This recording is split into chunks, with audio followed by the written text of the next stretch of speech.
মাত্র ১০ মিনিটে আপনি একটা সুন্দর স্টাইলিশ সালোয়ার কিন্তু তৈরি করতে পারবেন। নমস্কার বন্ধুরা, আমি সঞ্চিতা। আজকে আপনাকে মাত্র ২ মিটার ফ্যাব্রিক, ২ মিটারেও করতে পারবেন যদি ঝুলটা তাহলে একটু কম হবে। তো এই ফ্যাব্রিক দিয়ে, তারপর উইথটাও কিন্তু বেশ ছোট আমাদের এখানে। আমার কাছে এই উইথটা রয়েছে এখানে ৩৩ ইঞ্চি, এইরকম মতন আমার এই উইথটা রয়েছে। তো বুঝতেই পারছেন কতটা কম উইথ পেয়েছি আমি। তো এটা দিয়ে আমরা এরকম যদি ফ্যাব্রিক আমাদের কাছে আসে, যেমন এটা আমার একটা কোয়ার্ট সেটের ফ্যাব্রিক, তো এই ফ্যাব্রিকটা আমি বদল করতে পারবো না, কারণ আমার এটা সেটের ফ্যাব্রিক। তো এটা দিয়ে আমি কি করে তৈরি করব সেইটাই আজ আপনার সাথে শেয়ার করছি। মানে আমি যখন কাটতে যাচ্ছি সেই সময়তে দেখছি যে এই ফ্যাব্রিকটা শুধুমাত্র ছোটই নয়, একটু এখানটায় অসমানও আছে। তাই আমরা এখানটা প্রথমে অসমান করে দাগ দিয়ে নেব, এখানটা প্রথমে কাট করে নেব। এইরকম ফ্যাব্রিকে খুব সহজেই আপনি কিন্তু অনায়াসেই তো ভীষণ সুন্দর একটা সালোয়ার তৈরি করতে পারেন। তো এটা খুবই কমফোর্টেবল হবে, আমি নিজে পরে আপনাকে এটা জানাচ্ছি কিন্তু। তো এটা ভীষণ সুন্দর দেখতে আর অপূর্ব তৈরি হয়েছে।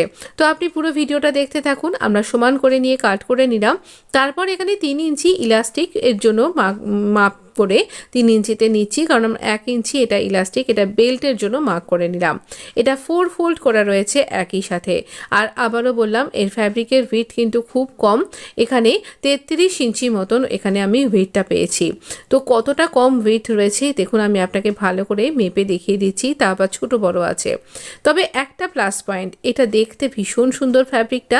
এটা একটা বাটিক, মানে মোম বাটিক, হ্যান্ড বাটিক, মোম দিয়ে এটা তৈরি করা হয়েছে। তো এখানে আমরা ওয়েস্ট নেব, এখানে পুরোটাই ওয়েস্টের জন্য নেব। আমার হিপে 4 ভাগের 1 ভাগ হচ্ছে 11 ইঞ্চি, আর তার সাথে এখানে দেখলেন 33 ইঞ্চি, মানে 16 ইঞ্চির একটু বেশি রয়েছে, 16.5 ইঞ্চি রয়েছে। তো এটা পুরোটাই আমরা ওয়েস্টের জন্য নিয়ে নেব।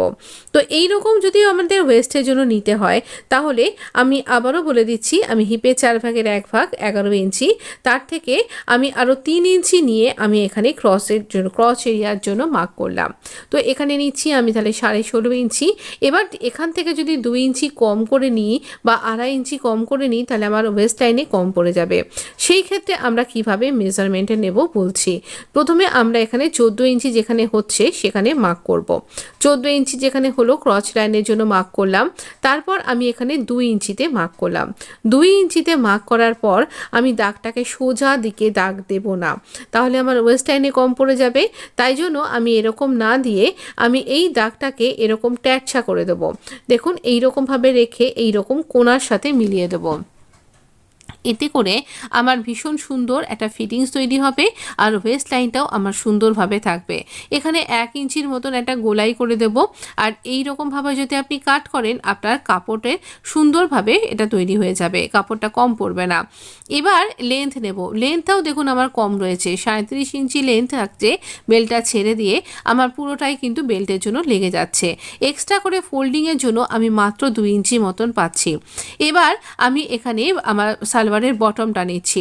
আমার সালোয়ারের বটমটা নিচ্ছি আমি এখানে 6 ইঞ্চি, 1 ইঞ্চি লুজিং দিয়ে 7 ইঞ্চিতে মার্ক করব। আর এই দাগটাকে আমি একটু অন্যদিকে ট্যাঁচাভাবে দাগ দিয়ে দেবো, তাহলে আমি ফ্যাব্রিকটা যখন টার্ন করে আনবো তখন সুবিধা হবে। এবার লেগ সেপার স্কেলের সাহায্যে যদি আমরা এটা দাগ দিই, তাহলে আমাদের সালোয়ারটা ভীষণ সুন্দর ফিটিংস হবে। আর যখন আমি এটা ক্যারি করব, ওয়্যার করব, তখন এটা মাঝখানে ওখান থেকে উঠে যাবে না, সুন্দরভাবে ফিটিংসের সাথে বসে থাকবে। এখানটা একটুখানি আমরা ট্যাঁচাভাবে কাট করে দাগ দিয়ে কাট করলে পারে আমাদের ফোল্ডিংয়ের জন্য ফ্যাব্রিক কিন্তু অনেকটা বেঁচে যায়। তো এই রকমভাবে দাগ বরাবর আমি এখানে এটাকে কাট করে নেব। আর সমস্ত লুজিং দিয়েই কিন্তু কাট করছি। আর এখানে কিন্তু আমি মিডিয়াম সাইজের থেকে মিডিয়াম টু হেভি সাইজ এরকম আপনি বলতে পারেন। আপনি যেমন ধরুন আমার এখানে 44 ইঞ্চ থাকছে, তো এরকমভাবে আমি কিন্তু এখানে এই 44 ইঞ্চ হিপ রাউন্ডের জন্য এইভাবে সালোয়ারটা কাট করলাম। এই সালোয়ারটা এতটাই কমফোর্টেবল যে আপনি ওঠা বসা শোয়া সব কিছুতেই ভালোভাবে ডেলিভার পারপাসে, এমনকি আপনি যদি বাইরেও পরেন তাহলে ওটা সুন্দরভাবে তৈরি হয়ে যাবে। এই যে ফ্যাব্রিকটা, এই ফ্যাব্রিকটা আমরা আমাদের কোয়ার্ট সেটের কুর্তিতে কাজে লাগিয়েছি স্লিভ তৈরি করতে। এক্সট্রা ফ্যাব্রিকটা এখানটা জোড়া রয়েছে, এই জোড়া অংশটাকে আমরা এখানে কাট করে নেব।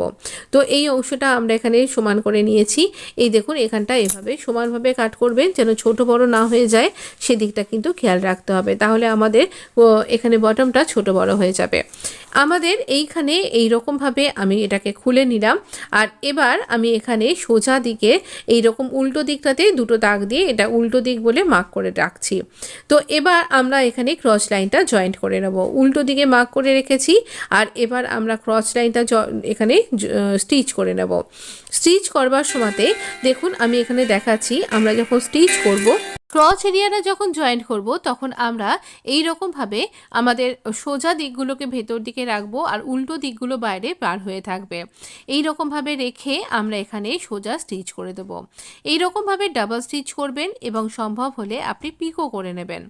আমি এখানে এই রকমভাবে দুটো দিকেই স্টিচ করে নিয়েছি। দেখুন এই রকমভাবে এটা স্টিচিংটা আমি এর আগে অনেকবার দেখিয়েছি বলে এখন আর দেখালাম না। এবার আমরা সোজা আর উল্টো দিকটা দেখে নেব। নিয়ে এই রকমভাবে ওপর থেকে 1/2 ইঞ্চি ফোল্ড করে ওয়েস্ট লাইনে আমরা এই রকমভাবে ইলাস্টিকের মাপ করে স্টিচ করে নেব। আর এইবার আমরা নিচের দিকে বটমে ডিজাইন করব। বটমের ডিজাইনে আমরা এরকমভাবে দেখুন এই ফোল্ড করব, এরকম ওপরে নিয়ে আসছি আর এখানে 1/2 ইঞ্চি ফোল্ড করে দেব। দেখুন এখানটাতে এক্সট্রা ফ্যাব্রিক আমরা পেয়ে যাচ্ছি। আপনি আয়রন করে নিতে পারেন। আমি এখানে আঙুলের সাহায্যে ইমপ্রেশন ক্রিয়েট করে নিলাম। তো এইভাবে ফোল্ড করে স্টিচ করব, নিচের দিকেও স্টিচ করব। আর এখানে আমরা লেস অ্যাটাচ করব। লেসটা আমরা ইনভিজিবলভাবে স্টিচ করে নেব। এই দেখুন এই লেসটাকে আমরা এখানে বসিয়ে নেব। তাহলে আমরা এই রকমভাবে এটাকে ফোল্ড করে স্টিচ করব আর লেসটা পুরো ইনভিজিবলভাবে স্টিচ হয়ে যাবে। আমরা মেশিনে চলে এসেছি, চলুন একবার দেখে নিই। এই রকমভাবে রাউন্ড করে ইলাস্টিকটাকে স্টিচ করে নেবেন। প্রয়োজন মনে করলে আপনি এখানটাতে ফ্যাব্রিকও অ্যাটাচ করে স্টিচ করতে পারেন। বটমে 1/2 ইঞ্চি আমরা ফোল্ড করলাম, করে এরকম টার্ন করে নিয়ে এই অংশটাতে স্টিচ করব। এইভাবে আমরা স্টিচ করছি। আর এই ফ্যাব্রিকটার কথা বলছিলাম, এটা একটা মোম বাটিক ফ্যাব্রিক। এখানে গরম মোম দিয়ে এই ডিজাইনগুলো তৈরি করা হয়েছে আর তারপর একে টাই অ্যান্ড ডাই করা হয়েছে। এটা ভীষণ সুন্দর, এইরকম একটা অমব্রে এফেক্ট এসছে আর ভীষণ সুন্দর দেখতে লাগছে এতে। আর এই ফ্যাব্রিকের কোয়ালিটি হয় ভীষণ দুর্দান্ত, এত সফট, এত সুন্দর হয় আর রঙটাও অনেক দিন পর্যন্ত অক্ষুণ্ণ থাকে। আমরা সোজা দিকে লেসটাকে মোটামুটি একটা পাইপিংয়ের সাইজে, এরকম কট পাইপিং যেগুলো হয় সেরকম কট পাইপিংয়ের সাইজে আমি এখানে নিচের দিক থেকে ছেড়ে দিলাম। এরকম ছেড়ে দিয়ে যদি আপনি লেসটাকে অ্যাটাচ করেন, আপনার লেসটা কিন্তু নষ্ট হবে খুব কম। আর লেসটা যখন অ্যাটাচ করার সময় লেসের কালারেরই কিন্তু থ্রেড ইউজ করতে হবে। তো এইভাবে আমি বটমটাতে লেসটাকে অ্যাটাচ করলাম। এই লেসটা আমি কেটে নিয়ে অ্যাটাচ করেছি। এর অর্ধেক অংশটা আমি আমার কলার নেকটা তৈরি করতে ব্যবহার করেছি। এবার ফোল্ড করে দিয়ে এখানটাতে আমরা আবার আমাদের এই সালোয়ার প্যান্টের থ্রেড দিয়ে ইউজ করে এইখানটা স্টিচ করব। এখানে এক কিনারির থেকে একটু দূরে 2 সুতো ওপরে এইভাবে স্টিচ করব, যেন লেসের কিনারাটা একেবারে স্টিচ হয়ে যায়, সেইটাই আমরা এখানে তৈরি করছি। এইভাবে স্টিচ করলে লেসটা শক্তপোক্ত হবে, এখান থেকে সুতো উঠবে না। আর এখানে এরপর আমরা একটা টপ স্টিচ লাগাবো। টপ স্টিচটাও আবার আমরা 2 সুতো দূর থেকে লাগাবো, যাতে এখানটাতে ভালোভাবে বসে যায়।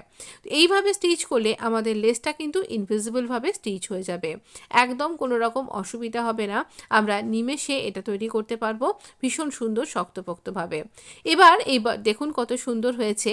এবার না আমরা এই বটমটাকে ফোল্ড করব। মোটামুটি 1 ইঞ্চি সেলাইয়ের জন্য রেখেছিলাম, তো এই পর্যন্ত এইভাবে কর্নার করে স্টিচ করে আমরা 1/2 ইঞ্চি এখানে রেখেছি স্টিচিংয়ের জন্য, সেইখানে স্টিচ করব। এখানে এই বটম থেকে ক্রস লাইন, আবার ক্রস লাইন থেকে আরেকটা দিকের বটম লাইন, এই পর্যন্ত আমরা কিন্তু স্টিচ করে নেব। এই রকমভাবে আমরা যদি তৈরি করি, আমাদের প্লাজো প্যান্ট বা সালোয়ার ভীষণ সুন্দর তৈরি হয়। আর এখানটা ওরেভ হয়ে থাকে প্লাজো প্যান্টের ক্ষেত্রেও বা সালোয়ারের ক্ষেত্রেও, তাই আপনি কিন্তু এখানটা সাবধানে তৈরি করবেন। তো একদম টানাটানি করবেন না। আমাদের এই ডিজাইনটা রেডি হয়ে গেছে, আমি ইলাস্টিক লাগিয়ে নিয়েছি। ভীষণ সুন্দর এই সালোয়ার ডিজাইনটা আপনার কেমন লাগলো আমায় জানাতে ভুলবেন না। আমি আপনাকে একবার এক ঝলক দেখাবো যে কীরকম আমাদের কোয়ার্সেটের জন্য এটা তৈরি হয়েছে। এখানে ওপরে একটা স্টিচ করে দেবেন। আমি ইলাস্টিকটা চেঞ্জ করব বলে ওপর দিয়ে এখানে স্টিচ করিনি। এই হচ্ছে আমাদের কুর্তি ডিজাইনটা, যেখানে আমি একই সাথে ভি কলার নেকের সাথে শার্ট কলার অ্যাটাচ করেছি। এটা কি করে তৈরি করলাম তার জন্য আপনি আমার আগের ভিডিওটা দেখতে একদম ভুলবেন না। আর এই দেখুন এখানে আমি আপনি হুক অ্যান্ড আই লাগাতে পারেন, আমি এখানে বাটন লাগিয়ে নিয়েছি। আর এখানে আমি এইরকমভাবে বাটন হোলটা স্টিচ করে নিয়েছি। ভীষণ সুন্দর এই দুর্দান্ত কুর্তি ডিজাইন এবং সালোয়ার ডিজাইনটা অবশ্যই দেখতে ভুলবেন না, অবশ্যই ক্যারি করবেন। ধন্যবাদ।